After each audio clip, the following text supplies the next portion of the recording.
وہ ایک مفتی صاحب جو کیو ٹی وی پہ بیٹھے ہوئے ہیں لوگوں کے عقیدے خراب کرنے کے لیے، وہ کہتے ہیں جی آپ پھر ہم امی سے روٹی نہ مانگے جا کے۔ بھائی امی سے روٹی وہ مانگتا ہے جس کی امی گھر موجود ہوتی ہے، جس کی امی قبرستان میں آرام فرما ہوتی ہے۔ اگر وہ امی سے روٹی مانگ رہا ہو تو اسے کیا کہا جاتا ہے؟ پاگل یا مجذوب۔ ظاہر یہ اسباب میں آپ نے اڈاپٹ کرنے کا حکم ہے۔ ہاں جو دعا مانگی جائے گی بغیر اسباب کے، آپ جو غائب میں مدد کے لیے پکار رہے ہوتے ہیں، مثلا یہاں بیٹھے میں ان کو کہتا ہوں مجھے پانی پلا دیں، بالکل ٹھیک ہے، لیکن یہ بغداد میں قبر کے اندر ہے، میں کہتا ہوں مجھے پانی پلا دیں، وہی جملہ شرک ملے گا مدد کے لیے۔ ویسے آپ نے محبت میں پکارنا ہے، آپ ضرور پکاریں، مدد کے لیے نہیں، ویسے اپنی محبت کا اظہار کریں، لبیک یا رسول اللہ کہیں، لبیک یا حسین کہیں، بالکل ٹھیک ہے، آپ محبت کا اظہار کریں، المدد نہیں۔ اور سب سے پہلے تو مولا علی کے گریبان پکڑیں گے جنہوں نے مولا علی کے بارے میں عقیدہ گھڑ لیا۔ مولا علی بھی اپنی نمازوں میں اللہ کو پکارتے تھے، مولا علی کا ماننے والا بھی ہوگا جو اللہ کو پکارے۔ پھر اگر وہ آپ پتہ پچھلے کچھ کئی سال پہلے خانہ کعبہ شریف میں کرین گری تو کہتے ہیں وہ بزرگوں کے ماننے والوں کو موقع مل گیا، ان کا یہ کہتے تھے خود کچھ حملے ہوتے ہیں مزاروں پہ نہیں روکتے، تو اللہ نے کون سی کرین روک لی؟ اور اللہ کا تو دعویٰ ہی کہیں نہیں ہے کہ میں روکوں گا۔ وہ ابرا کے لشکر کو ایک دفعہ ہی تباہ کیا ہے، یزید نے جب کعبے پہ چڑھائی کی ہے تو اللہ نے برباد نہیں۔ ایاک نعبد و ایاک نستعین، تعریف کرنے کے بعد اے اللہ ان ساری چیزوں کے ہوتے ہوئے حق تو یہ ہے کہ عبادت بھی تیری ہوگی، دعا بھی تجھی سے کی جائے گی۔ اے اللہ ہم صرف تیری ہی عبادت کرتے ہیں اور کرتے رہیں گے، تجھی سے مدد مانگتے ہیں اور تجھی سے مانگتے رہیں گے، کیونکہ یہ مضارع کا صیغہ ہے جو کنٹینیوشن ہے۔ پریزنٹ ٹینس اور فیوچر ٹینس عربی میں ایک ہی ہوتا ہے، ہمارے تو تین ہوتے ہیں نا اردو میں اور انگلش میں، پاسٹ، پریزنٹ اور فیوچر۔ عربی میں فیوچر اور پریزنٹ کے لیے ایک ہی صیغہ استعمال ہوتا ہے، وہ یہاں پہ استعمال ہوا ہے، ایاک نعبد و ایاک نستعین۔ اور اگر اس کو دعائیہ بنائیں گے جس طرح کہ اعلیٰ حضرت نے ترجمہ کیا ہے، احمد صاحب بریلوی صاحب نے، انہوں نے بہت زبردست ترجمہ کیا، انہوں نے کہا اے اللہ ہم صرف تیری ہی عبادت کریں اور صرف تجھی سے مدد چاہیں۔ یہ علیحدہ بات ہے کہ وہ خود اور ان کے ماننے والے غیر اللہ سے بھی مانگتے رہے ہیں، ترجمہ ٹھیک کیا ہے۔ اسی لیے میں کہتا ہوں قرآن میں کوئی چیز نہیں داخل ہو سکتی، قرآن کا ترجمہ فٹ ہے، آپ کسی کا اٹھا کے دیکھ لیں، ترجمہ سب نے ٹھیک کیا ہوا ہے۔ اچھا عبادت میں تو دعا بھی شامل ہے، جامعہ ترمذی میں حدیث ہے، سنن نسائی میں حدیث ہے، ابن ماجہ میں الدعاء هو العبادہ، دعا عبادت ہے۔ تو جب دعا عبادت ہے تو ایاک نعبد میں دعا شامل تھی، یہ پھر ایاک نستعین کیوں آیا؟ اس لیے کہ سب سے سینسٹیو ایشو ہی دعا کا ہے، غیر اللہ کو مدد کے لیے پکارنے کا۔ تو اللہ تعالیٰ نے اس کو اسپیسیفکلی بیان کیا، اس کے باوجود امت کی اکثریت غیر اللہ سے مدد مانگ رہی ہے۔ ایک تو ہے ظاہری اسباب، وہ تو آپ مانگیں، تو قرآن میں حکم ہے وَتَعَاوَنُوا عَلَى الْبِرِّ وَالتَّقْوَى وَلَا تَعَاوَنُوا عَلَى الْإِثْمِ وَالْعُدْوَانِ، یہ تو بالکل ٹھیک ہے۔ وہ ایک مفتی صاحب جو کیو ٹی وی پہ بیٹھے ہوئے ہیں لوگوں کے عقیدے خراب کرنے کے لیے، وہ کہتے ہیں جی آپ پھر ہم امی سے روٹی نہ مانگے جا کے۔ بھائی امی سے روٹی وہ مانگتا ہے جس کی امی گھر موجود ہوتی ہے، جس کی امی قبرستان میں آرام فرما ہوتی ہے۔ اگر وہ امی سے روٹی مانگ رہا ہو تو اسے کیا کہا جاتا ہے؟ پاگل یا مجذوب، تھوڑے سوفسٹیکیٹڈ ورڈ، مجذوب یا پاگل۔ تو یہ پاگلوں سے آپ گفتگو کر رہے ہیں، یہ دھوکہ دے رہے ہیں۔ وہ کہتے ہیں جی کوئی دریا میں ڈوب رہا ہو تو اللہ کو پکارے گا، یا جو وہاں پہ کنارے پہ لوگ موجود ہیں ان کو پکارے گا؟ بھئی یہ تو ساری اسباب ہے۔ تو سر وہ اس وقت شیخ عبد القادر جیلانی کو بھی پکار کے دیکھ لے اگر اس کو ہے کہ وہ بچا لیں گے، کیونکہ اللہ نے دنیا کو اسباب کے ساتھ جوڑا ہوا ہے۔ ان کو اگر اپنے بزرگوں پہ اتنا مان ہے تو یہ پھر دریا میں چھلانگ مارے نا اور پکاریں بزرگوں کو۔ ظاہر یہ اسباب میں آپ نے اڈاپٹ کرنے کا حکم ہے۔ ہاں جو دعا مانگی جائے گی بغیر اسباب کے، آپ جو غائب میں مدد کے لیے پکار رہے ہوتے ہیں، مثلا یہاں بیٹھے میں ان کو کہتا ہوں مجھے پانی پلا دیں، بالکل ٹھیک ہے، لیکن یہ بغداد میں قبر کے اندر ہے، میں کہتا ہوں مجھے پانی پلا دیں، وہی جملہ شرک میں لے جائے گا۔ یہ ہے اصل مسئلہ۔ یہ جھگڑتے رہتے ہیں جی وہ جی بزرگوں کو اختیار نہیں، میں کہتا ہوں جی بزرگوں کو اختیار ہو بھی، کوئی بزرگ ماشاءاللہ اتنا پہنچا ہے کہ اسے اللہ نے اختیار ہی دے دیا فرشتوں کی طرح، پھر بھی بزرگوں کو پکارنا شرک ہوگا مدد کے لیے۔ ویسے آپ نے محبت میں پکارنا ہے، آپ ضرور پکاریں، مدد کے لیے نہیں، ویسے اپنی محبت کا اظہار کریں، لبیک یا رسول اللہ کہیں، لبیک یا حسین کہیں، بالکل ٹھیک ہے، آپ محبت کا اظہار کریں۔ المدد نہیں. بارش کون برساتا ہے؟ اللہ. ڈیوٹی کس کی ہے؟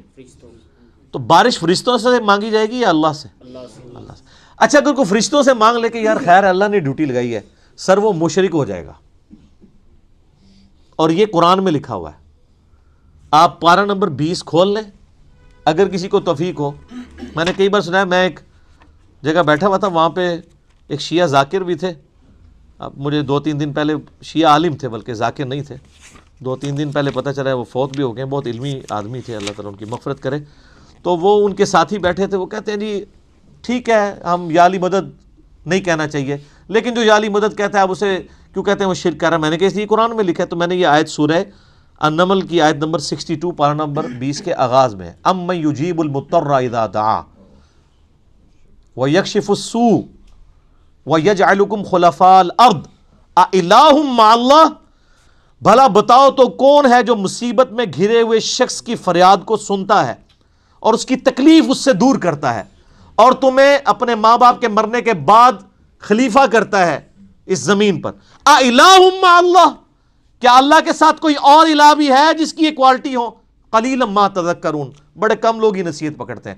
تو میں نے کہا اللہ تعالیٰ کہہ رہا ہے کہ جس کے بارے میں تمہارا یہ عقیدہ ہے نا کہ وہ مصیبت اور پریشانی میں تمہارا مشکل کشا ہے، تو گویا الہ ہے وہ. اور سب سے پہلے تو مولا علی ان کے گریبان پکڑیں گے جنہوں نے مولا علی کے بارے میں عقیدہ گھڑ لیا. مولا علی بھی اپنی نمازوں میں اللہ کو پکارتے تھے. مولا علی کا ماننے والا بھی وہ ہوگا جو اللہ کو پکارے گا. پھر بڑے بڑے دھوکے ہیں جی ان کے. وہ کہتے ہیں جی وہ جی غیر اللہ سے مدد کہتے ہیں حرام ہے. اور کون کہتا ہے غیر اللہ سے مدد حرام ہے؟ آپ یہودی سے بھی مدد لیں. بخاری مسلم میں حدیث ہے، نبی علیہ السلام جب فوت ہوئے ہیں آپ کی زرہ ایک یہودی کے پاس گروی رکھی ہوئی تھی، لیکن جو سامنے موجود نہیں اس سے تو نہیں آپ اسباب کے طور پہ مدد لے سکتے. وہ جی قرآن میں غیر اللہ سے مدد کا ہے، کدھر ہے جی؟ وہ کہتے ہیں وَاسْتَعِينُوا بِالصَّبْرِ وَالصَّلَاةِ، نماز اور صبر سے اللہ کی مدد چاہو. تو وہ مدد تو اللہ کی چاہ رہے ہیں، یا یہ کہہ رہے ہیں کہ المدد یا نماز میری مشکل کشا، المدد یا صبر مشکل کشا. آگے نہیں پڑھتے ان اللہ مع الصابرین، صبر کرنے والوں کے ساتھ اللہ ہوگا. وہ کہتے ہیں جی حضرت عیسیٰ علیہ السلام نے کہا تھا من انصاری اللہ، کون ہے جو اللہ کے لیے میرا مشکل کشا بنے؟ وہ تو ظاہری اسباب میں. ہمارے نبی علیہ السلام کے بھی صحابہ آپ کے جو ساتھی تھے وہ آپ کے اسباب میں آپ کے مشکل کشا تھے، لیکن وہ والا مشکل کشا نہیں کہ جو آپ وہ سمجھ رہے ہیں. ورنہ اگر نبی کا مشکل کشا صحابہ اکرام تھے تو پھر تو ان کا مرتبہ اوپر ہو گیا. تو وہ صرف صحابہ مشکل کشا نہیں تھے، وہ یہودی جس نے نبی علیہ السلام کی زرہ گروی رکھ کے آپ کو کچھ دیا تھا وہ بھی مشکل کشا ہے. اور سب سے بڑا مشکل کشا سورج ہے. سورج اگر ختم ہو جائے تو زمین پہ نہ نباتات اپنا اگ سکتی ہیں، نہ حیوانات ان نباتات کو کھائیں گے، سب کچھ ختم ہو جائے گا. دنیا میں ہواؤں کا چلنا، موسموں کا بدلنا، یہ سب کچھ سورج کی وجہ سے ہے. تو کوئی کہتا ہے المدد یا سورج، کسی کے ذہن میں یہ وہم بھی آتا ہے کہ سورج مشکل کشا ہے، حالانکہ آپ کے بزرگ تو کچھ بھی نہیں کر سکتے جو کچھ سورج کر رہا ہے، اور سورج کو موت بھی نہیں ہے، یہ آپ کے بابے مر چکے ہیں. تو کہیں نا المدد یا سورج، کہیں گے نہیں جی سورج کا کیا کمال ہے، وہ تو اللہ نے اس کی ڈیوٹی لگائی ہوئی ہے، تو ہم اس کو کیوں پکارے، ہم اللہ کو کیوں نہ پکارے؟ تو بابوں کی بھی اگر ڈیوٹی لگی ہوئی ہے تو بابوں کو نہ پکارو. ویسے ڈیوٹی کو نہیں لگی ہوئی، اگر لگی بھی ہو for the sake of argument, تمہاری جعلی جو دلائل ہیں اس پہ ایگری کرتے ہوئے، پھر بھی ان کو نہیں آپ پکارو گے. شرک ہو جائے گا اور ناقابل معافی جرم ہو جائے گا. یہ اتنے سارے انہوں نے دھوکے دیے ہوئے ہیں، اور زیادہ تر ظاہری اسباب کے ذریعے دے رہے ہوتے ہیں. وہ جی صحیح بخاری میں حدیث ہے، ایک صحابی کی پنڈلی ٹوٹ گئی، وہ حضور کے پاس حاضر ہوا، آپ علیہ السلام نے ہاتھ پھیرا. بالکل ٹھیک ہے، لیکن آج اگر کسی کی پنڈلی ٹوٹے گی تو نبی علیہ السلام تو دنیا میں موجود نہیں ہے. اور اگر آپ کو اتنا شوق ہے تو آپ اپنی پنڈلی توڑیں، آپ کو روزہ شریف پہ لے جاتے ہیں، پتہ چل جائے گا جڑتی ہے کہ نہیں. نبی علیہ السلام دنیا میں موجود ہوں، ہم دعا کروانے کے لیے اپنے مسائل ان کے سامنے لے کے جائیں گے. تو اس میں کافی سارے دھوکے ہیں. میں نے 2.25 گھنٹے کا لیکچر دیا ہے دعا صرف اللہ ہی سے. مسئلہ نمبر 3 میرا ریسرچ پیپر نمبر 3 بھی ہے، دعا صرف اللہ ہی سے، جو ہزاروں لوگوں کے عقیدہ توحید کی اصلاح کا سبب بنا ہے. اسی کی ایکسٹینشن ہے مسئلہ نمبر 43 وسیلہ اور توسل کے صحیح احکام و مسائل. اس پہ گھنٹوں بولا جا سکتا ہے، جتنے انہوں نے لیم ایکسکیوزز ڈیوائز کیے ہوئے ہیں، جتنے دھوکے دیے ہوئے ہیں. اور پھر وہ کہتے ہیں دیکھیں جی وہ اگر وہ جو آپ پتہ ہے پچھلے کچھ کئی سال پہلے خانہ کعبہ شریف میں کرین گری تو کہتے ہیں وہ بزرگوں کے ماننے والوں کو موقع مل گیا، ان کا یہ کہتے تھے خود کش حملے ہوتے ہیں مزاروں پہ نہیں روکتے، تو اللہ نے کون سی کرین روک لی؟ اور اللہ کا تو دعویٰ ہی کہیں نہیں ہے کہ میں روکوں گا۔ وہ ابرا کے لشکر کو ایک دفعہ ہی تباہ کیا ہے، یزید نے جب کعبے پہ چڑھائی کی ہے تو اللہ نے برباد نہیں کیا اس لشکر کو۔ دنیا بقدر ایفرٹ ہے، صحیح بخاری میں حدیث ہے قرب قیامت میں ایک پتلی ٹانگوں والا حبشی کعبے کی اینٹ سے اینٹ بجا دے گا۔